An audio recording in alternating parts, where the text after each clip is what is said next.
Happy Tuesday, everyone. Let's have some tea with tea on this Talk Therapy Tuesday. We've all heard the saying, fool me once, shame on you. Fool me twice, shame on me.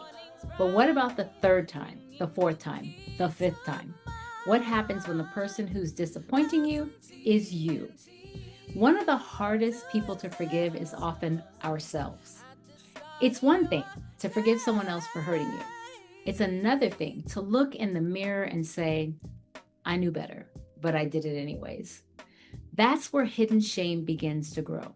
Shame says something is wrong with me. It convinces us that one mistake defines our entire identity.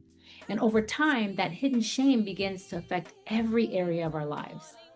Unaddressed shame can lead to constant self-criticism and negative self-talk, anxiety, depression, feelings of unworthiness, feeling like you don't deserve love or happiness, perfectionism or fear of trying again, people pleasing because you're trying to prove your worth, avoidance and procrastination because failure feels unbearable, difficulty trusting yourself to make good decisions, repeating unhealthy patterns because shame tells you this is just who you are.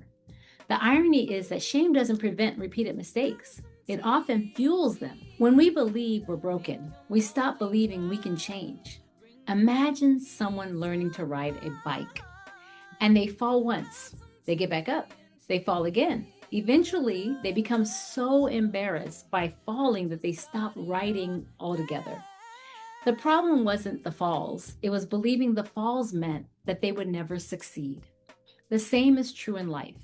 A repeated mistake doesn't necessarily mean you don't care. Sometimes it just means you're still healing, still learning.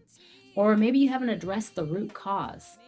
Real growth comes from asking, what is this mistake trying to teach me instead of what's wrong with me? So here are 3 strategies for moving from shame to growth. First, separate your behavior from your identity. You made a mistake, but you're not your mistake. Your actions can change and so can your future. And second, get curious instead of critical. Ask yourself, what was I feeling before I made that decision? What need was I trying to meet? And what can I do differently the next time? Curiosity leads to insight. Shame only leads to hiding. And finally, practice self-forgiveness with accountability. Self-forgiveness isn't pretending the mistake didn't happen. It's taking responsibility, making amends where needed, and learning the lesson and giving yourself permission to move forward instead of staying trapped in yesterday. Remember this, your greatest mistake does not have to become your greatest identity. It can become your greatest teacher. So today, stop carrying the weight of every past failure. Learn the lesson, release the shame, and choose growth. Because healing doesn't begin when you become perfect. It begins the moment you decide you are worthy of another chance. Well, that's it for today. I hope you enjoyed your tea with tea on this Talk Therapy Tuesday. Enjoy the rest of your day.